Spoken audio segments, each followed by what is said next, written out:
또 빠져나가는 구멍을 만들고서 이야기를 하는데, 예비 건축주분들이 가장 우려하시는 부분이 누수에 대한 부분이기 때문에 AI가 지금 누수 방지를 위한 시공 방법에 대해서 어떻게 이야기해 줄 수 있을지, 가온파에게 구독, 좋아요는 큰 힘이 됩니다.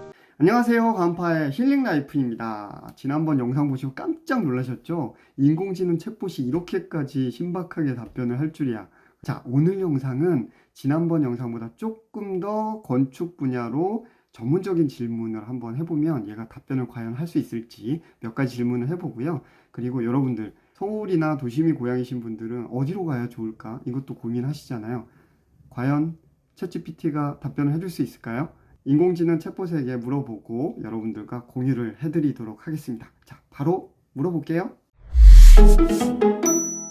자, 지난번에 못 보신 분도 계실 테니까 구글에서 챗GPT라고 영어로 검색하시면 여기 오픈AI 사이트가 바로 링크가 나옵니다. 여기서 Try 챗GPT를 클릭을 하시면 바로 이렇게 채팅창으로 넘어오게 되는데요. 회원가입 안 하신 분들은 이메일로 회원가입 1분 안에 뚝딱 끝내실 수 있으시니까요. 바로 회원가입하시고 접속하시면 됩니다. 지난번에는 뭐 인사도 하고 이랬는데 오늘은 바로 시작을 해보도록 하겠습니다. 안녕, 나는 이렇게 한번 질문을 한글로 해보죠. 지난번에도 한글로 질문했을 때 생각보다 굉장히 답변을 잘 하더라고요. 굳이 영어로 번역 안 해도 될 것 같아요. 최근에 챗GPT에서 2만원, 월 2만원 사용료를 내면 이런 답변이 좀 더 빠르고 정확하게 나올 수 있게 업그레이드 버전을, 유료 버전을 런칭을 했다고 하는데요. 저는 2만원 바로 지를 필요는 없을 것 같아서 일단 무료 버전으로 지금 사용을 하고 있습니다. 답변을 한글로 시작을 했습니다. 안녕하세요. 전원 생활을 위한 이사를 고민하는 것 같습니다. 좋은 지역으로는 강원도, 경상북도, 전라남도 등 산간 지역이 좋습니다.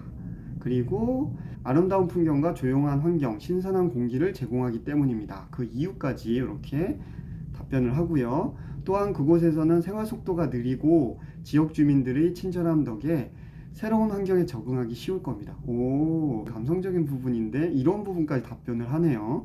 그러나 자신의 선호와 개인 취향에 따라 다를 수 있으니 꼭 직접 방문해 보시길 권장드립니다. 뭐 이런 식으로 답변을 하는데요. 마지막에 이제 빠져나갈 구멍도 살짝 만들어 놓는 게 저 안에 사람 들어있는 거 아닌가 싶은 생각도 들고요. 자, 그럼 조금 더 디테일하게 한번 질문을 해볼까요? 그럼 강원도 중에서는 어떤 도시를 반말로 계속 가겠습니다. 두둥. 과연 AI가 선택한 강원도의 도시는 어딜까요? 자, 답변이 시작이 됐고요. 강원도에는 전원생활이 좋은 여러 도시가 있습니다. 여러 곳을 추천합니다. 그러면서 화천군을 1순위로 뽑았고요. 자연 풍경이 아름다운 지역이다. 추천 이유를 이야기를 하고 있고요. 속초는 동해 지역에 위치하고 있으며 바다 풍경을 즐길 수 있어서, 그리고 횡성은 산과 바다의 아름다운 풍경을 동시에 만날 수 있는 지역이라서 추천한답니다. 그러고 또 빠져나갈 구멍 밑에 이렇게 코멘트를 또 달았네요. 이렇게 한 뎁스씩 들어가면서 질문하는 것도 재밌을 것 같네요. 여러분들 시간 나시면 추가적인 질문들 더 하시면서 여러분들의 귀농귀촌 지역, 전원생활을 할 만한 지역을 차근히 챗GPT를 통해서 물색해 보시는 것도 좋을 것 같습니다. 한 뎁스 더 들어가 볼까요? 이왕 한 김에. 그럼 이렇게 한번 질문을 해볼게요. 토지 시세도 얘가 과연 뽑아줄 수 있을까요? 궁금하네. 저도 사실 이거 처음 해보는 거거든요. 화천군의 토지 시세는 여러 가지 요소에 따라 달라집니다. 또 빠져나가는 구멍을 만들고서 이야기를 하는데, 이게 한국 데이터를 오픈AI에서 많이 수집하지는 못했을 것 같긴 한데요. 미국 같으면은 되게 디테일하게 이런 답변을 할 수 있을 것 같기도 하고, 올해 상반기에 업그레이드된 정식 버전이 나온다고 하니까요. 그때는 한국 데이터도 좀 업데이트가 돼서 이런 것도 시원시원하게 답변하면 좋을 것 같습니다. 그러면 건축 관련된 디테일한 정보에는 또 어떻게 답변하는지 한번 질문을 해보도록 하겠습니다. 지난번에 경량목 구조가 한국에서 기후 조건을 고려했을 때 추천할 만한 구조라고 챗GPT가 이야기를 했었는데요. 경량 목구조에 대해서 한번 몇 가지 질문을 해보도록 하겠습니다. 그럼 전원주택을 지을 때 요렇게 한번 질문해 볼까요?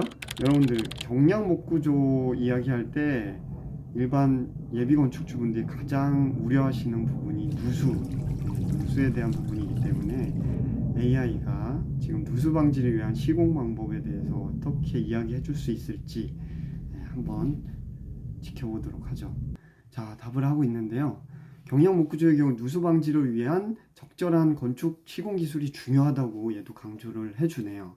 지금 5가지로 정리를 해서 이야기를 하고 있는데요. 언뜻 보니까 얘 똑똑하긴 똑똑한 것 같은데요. 잠깐 보면요. 건축 지붕의 적절한 기울기 유지. 그죠? 지붕에 이게 정말 중요해요. 기울기가 너무 있어도 시공할 때 난공사가 되기는 하지만요. 근데 이게 너무 없으면 물이 고이게 되죠. 빨리 배수가 되지 않기 때문에 누수가 생길 가능성이 큰데 그 이야기를 첫 번째로 하네요. 그래서 기울기를 적절하게 해주면 적절한 방향으로 흐를 수 있기 때문에 누수를 방지할 수 있다라고 이야기를 해주고 있고요. 그리고 두 번째는 토지에 대한 이야기를 하는데요. 땅이 빗물이 흐르지 않는 부분이 생기지 않도록 합니다라는 거는 땅에 이게 어느 정도 물이 배수가 잘 되게끔 그렇게 하지 않으면 이게 또 물이 고여갖고 문제가 생길 수 있다는 걸 이야기하는 것 같습니다. 그리고 방수 개판? 이거는 어떤 개판을 이야기하는 건지 이거는 영문을 봐야지 알 수 있을 것 같은데요. 어떤 방수 개판 같은 뭔가를 설치를 해서 누수를 방지할 수 있다고 이야기를 하고요. 이건 디테일하게 또 물고 늘어져 볼게요. 그 다음은 급수 시스템을 적절히 설치해서 누수를 방지할 수 있다. 이렇게 끝으로 가서 조금 러프해지긴 한데 그래도 신박하게 이렇게까지 답변을 하네요. 여기 방수 개판 설치 요게 뭔 내용인지 요거 한번 질문을 해볼게요. 요걸 어떻게 답변하는지. 자, 방수 개판은 목조주택의 바닥에 설치하는 것으로 물이 상승하여 집을 침수시키는 것을 방지하는 기능을 합니다. 제가 좀 짧아갖고 요것만 듣고서는 조금 애매하긴 하네요. 이번에는 다른 질문을 한번 해볼까요? 며칠 전에 H빔 구조로 지은 건물에 화장실을 들어갔는데요. 코너 쪽에 타일이 크랙이 굉장히 심하게 났더라고요. 제가 봤을 때는 뭔가 구조적으로 틀어짐이 있지 않을까 싶은 생각이 들었었는데 그제 만나 뵀던 예비 건축주님께서 목조주택을 전원주택으로 짓는데 전혀 고려하지 않는다라고 말씀을 하시면서 목구조는 구조가 틀어져서 그것 때문에 하자가 발생이 된다고 들었다는 거예요. AI한테 한번 물어보죠. 목구조의 틀어짐을 방지할 수 있는 시공 방법이 있는지 어떻게 하면 되는지 답변을 과연 할 수 있을까요? 자, 이 질문에 어떻게 답변할지 또 궁금해지네요. 답변을 하고 있는데요. 경량 목조주택에서 목구조의 틀어짐을 방지하기 위해서는 여기서 언급하는 게 목조 상태도 이야기를 하는데 여러분들이 목조주택 지을 때 경량 목조주택이라고 해서 다 동일한 스터드 그러니까 목 구조재가 동일하지 않습니다. 얘도 등급이 있고요. 이 등급에 따라서 틀어짐이나 이런 것들도 많은 차이가 있을 수가 있다고 예전에 들은 바가 있는데 여기서도 그 이야기를 하고 있는 것 같습니다. 목조의 상태, 새로운 목재는 가능한 상태가 좋은 목재를 사용해서 틀어짐을 방지하는 것이 좋습니다. 그러니까 등급이 좋은 옹이 같은 것들이 적거나 그리고 결이 일정한 걸 사용하시는 게 당연히 틀어짐 방지하는데 좋겠죠. 그 이야기를 제일 먼저 하고 있습니다. 그 다음에 이제 목구조를 세우는 구조 방식이 또 중요하다고 이야기를 하는 것 같습니다.